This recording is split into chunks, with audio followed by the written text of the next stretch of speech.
Jadi gaharu ini adalah tanaman yang paling mahal di dunia.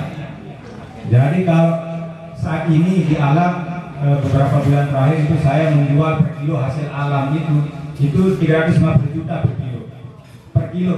Tapi yang ada yang lebih mahal lagi bisa sampai 1 miliar per kilo.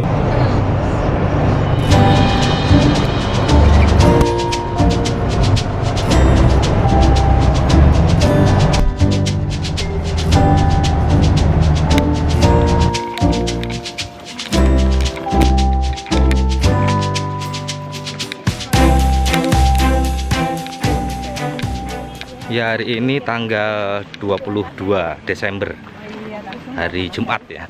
Hari Ibu. Hari Ibu nih, kebetulan diundang oleh Astra, PT Astra Internasional ke daerah Cianjur Cipanas. Nah, acaranya adalah apa ini, Mbak? Menanam pohon. Jadi ternyata Astra itu mempunyai agenda tahunan yang sudah berjalan 6 tahun. 6 kali maksudnya, 6 tahun berarti ya. Yaitu salah satunya melakukan penghijauan. Nah, kali ini penghijauannya menarik nih, yaitu menanam pohon gaharu. Nah, waktu kecil komplek rumah saya dulu kebetulan namanya pohon-pohon kayak keruing, jati, merbau, gaharu. Nah, itu damar sama.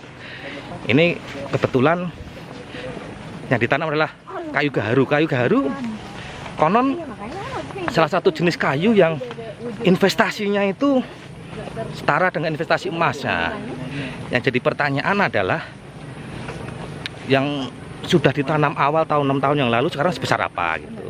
Kemudian yang pengen saya ketahui juga adalah, oh ada motor lewat. Ini kayu ini peruntukannya untuk siapa? Apakah ada masyarakat lewat tadi? Oh, oh ya, telolet. Nah, ini peruntukannya apakah peruntukannya kayu gaharu ini untuk warga atau untuk kembali ke Astra? Ini pertanyaan. Jadi pohon gaharunya untuk siapa tuh? Jadi pohon gaharunya kita sekarang ini bekerja sama Green Initiative Foundation. Nah, terus kita mempercayakan teman-teman dari Green Initiative Foundation untuk adopsi, untuk kita serahkan untuk adopsi pohon dari kita untuk merawatnya. Nah, khusus untuk gaharu ini karena memang gaharu itu bukan tanaman endemik di sini. Dan aslinya di Nusa Tenggara ya? Iya, betul. Dari Lombok sini kita bibitnya. Karena kita kebetulan ini bekerja sama dengan salah satu penerima satu Indonesia Awards juga, Mas Maharani, dan beliau itu memang menerima apresiasi karena karena kiprahnya di pembibitan gaharu juga. Jadi kalau khusus untuk gaharu memang treatmentnya agak beda karena gaharu ini di sini jadi kayak semacam percobaan juga karena memang bukan tanaman endemik di sini. Jadi belum, nah ini penasaran nih, kebetulan saya belum lihat. Ini pohon gaharu udah ditanam termasuk yang program awal 6 tahun yang lalu nggak? Baru kali ini kalau pohon gaharu baru kali ini. Kalau yang 6 tahun yang lalu yang kita udah lakukan di beberapa tahun ke belakang itu biasanya tanaman buah gitu. Kayak gitu. Nah, ini makanya cukup menarik nih, kalau sepengetahuan saya namanya NTB kan daerah panas, ini ditanam daerah dingin. Penasaran juga hasilnya kayak apa ya. Selengkapnya nunggu aja nanti acaranya dimulai dan kita lihat seperti apa ya. Jos ya. Yang ada di Desa Gadok terhadap komitmen ini. Tadi Mas Santoso sudah sampaikan bahwa ada yang baru dari Astra. Ada yang menarik sebagai bagian dari kelanjutan kerja para pemenang Indonesia Award yang diberikan oleh Astra. Tadi malam kita diskusi banyak tentang gaharu. Ada sedikit kekhawatiran pada awalnya ya, karena pengalaman kita gaharu biasanya ada di Sumatera dan Kalimantan. Gaharu, ada kekhawatiran bahwa gaharu tidak bisa tumbuh di dataran tinggi. Tapi pertemuan tadi malam meyakinkan kami bahwa gaharu juga punya potensi untuk tumbuh di Jawa Barat. Ya, jadi kita silakan, mohon diterima dengan baik, insya Allah ada manfaatnya bagi petani. Amin. Alhamdulillah, mudah-mudahan apa yang Bapak berikan mudah-mudahan pertama mungkin dapat rezeki, dapat pengajian lebih-lebih, dan juga ada manfaatnya masyarakat untuk masyarakat di kita. dua desa Gadut dan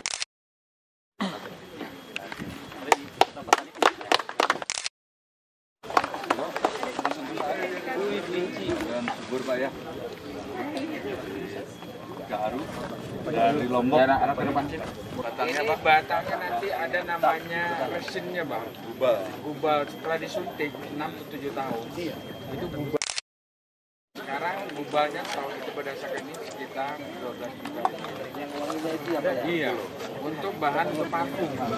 Jadi kalau 1 kilo biasa di pohon itu 1 kilo itu senilai 10 juta. Kalau 5 kilo ke pohon 50 juta.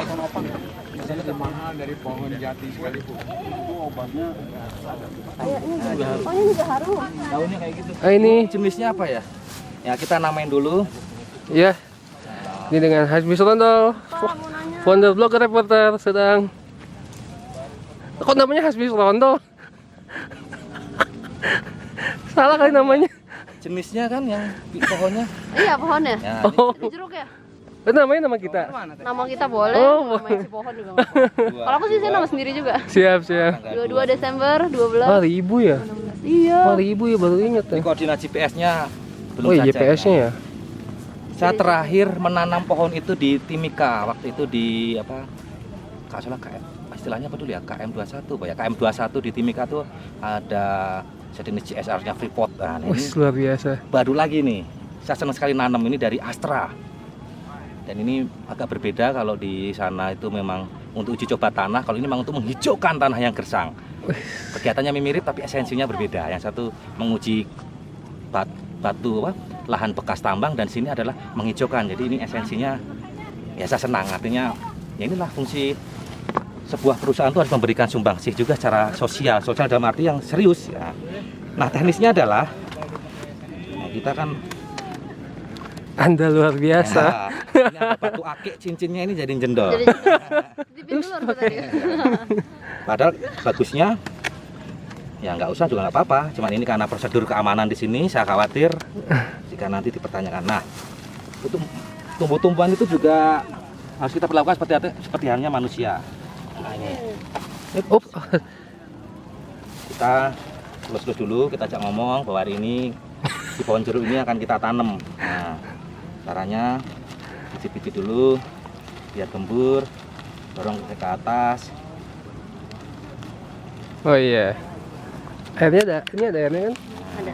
Ada ya. Oke. Akhirnya Kalau nggak bisa didorong dirobek sekarang juga nggak apa-apa. bisa ya. Mm-mm. Nah, ini Nah, kasih tahu. lebih mudah. Ini jeruk Hasmi Rondo kan namanya. Ini ternyata panas sekali. Bayangkan sekarang gersang ya. Kita harapkan tadi ada cerita yang daerah lain yang dibangun Astra sekitar 7 tahun yang lalu gersang. Sekarang sudah jadi sejuk. Nah, saya pengennya ketika besok saya kembali lagi ke sini udah nggak sepanas ini.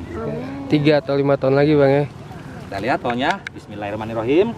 Semoga subur, tumbuh besar. Semoga ini pohon asuh saya. Harus sering kita tengok loh, Bang. Iya, makanya koordinatnya ini harus ditulis.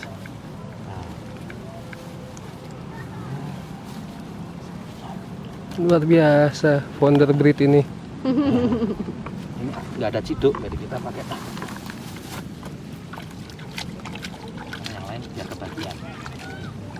Nggak pakai topi? Ini disiramin. Jeruk ini tumbuhan yang agak sulit ya, ketika musim kemarau dia suka meranggas, jadi suka daunnya hilang, tapi ketika musim hujan dia tumbuh lagi.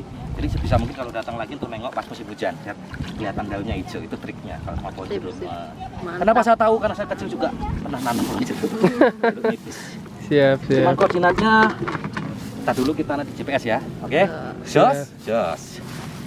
Nah, kali ini yang gaharu. Nah, ini lokasinya udah ada, kita capture.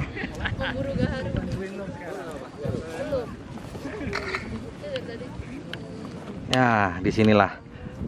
Siap, Ini siap. lokasinya. Jadi kita tanam lagi sini. Nih.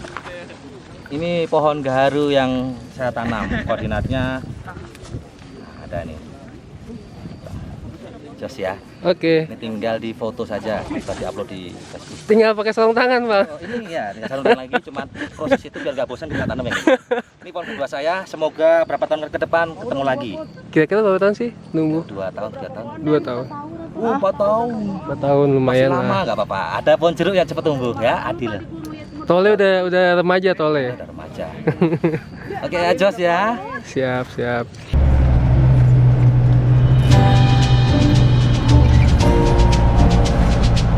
Mana ini?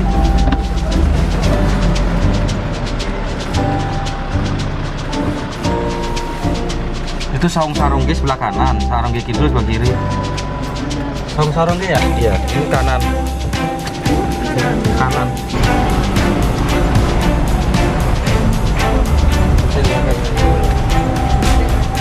Ya yang bahagia udah sih main bola. Anakku mainnya PS sekarang.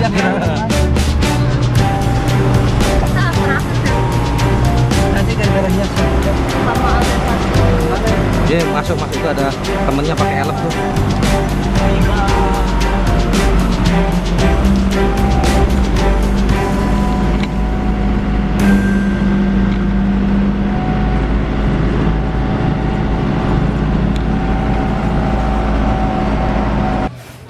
Jadi gaharu ini adalah tanaman yang paling mahal di dunia. Jadi kalau saat ini di alam beberapa bulan terakhir itu saya menjual per kilo hasil alam itu 350 juta per kilo. Tapi yang ada yang lebih mahal lagi bisa sampai 1 miliar per kilo. Itu yang alami di hutan yang ratusan tahun. Sehingga beberapa teman-teman peneliti melakukan penelitian bagaimana sih supaya panen gaharu ini lebih cepat. Nah, ditemukanlah teknologi untuk penyuntikan gaharu. Penyuntikan gaharu. Apa yang dilakukan? Bagaimana penyuntikannya? Jadi kalau tanaman gaharu ini adalah tanaman yang disakiti sebenarnya. Jadi semakin kritis tempatnya tumbuh, semakin sering kita sakiti. Jadi kita suntik injeksi itu kita bukan beri obat, kita beri penyakit semacam fusarium yang kita berikan ke tanaman gaharu ini. Sehingga kalau kita suntik dia berikan fusarium penyakit itu dia akan mengeluarkan zat kekebalan tubuhnya. Itu yang menggumpal di batang gaharu itu dinamakan gubal. Nah gubal inilah yang mahal yang sampai kalau di hutan itu bisa sampai 1 M per kilo gubal gaharu itu. Nah itu yang kita lakukan mengajak masyarakat untuk ayo kita tanam gaharu, tetapi rintangannya luar biasa karena kalau di masyarakat awam di tempat kami itu gaharu itu dikatakan tanaman yang ini ada penunggunya, ada makhluk gaibnya gitu karena cara masyarakat lokal, masyarakat awam itu mencari gaharu ke hutan itu biasanya mereka cari ke hutan berkelompok menemukan pohon gaharu misalnya di hutan dia ambil parang dia caca pakai parang disakiti gitu jadi dia cari sekitar 6 bulan atau 1 tahun kemudian nah pas dia cari misalnya belum tentu pohon itu masih ada bisa saja kelompok lain yang menemukan yang panen duluan itu yang jadi di pemikiran masyarakat awam gaharu ini bisa hilang ada penunggunya gitu.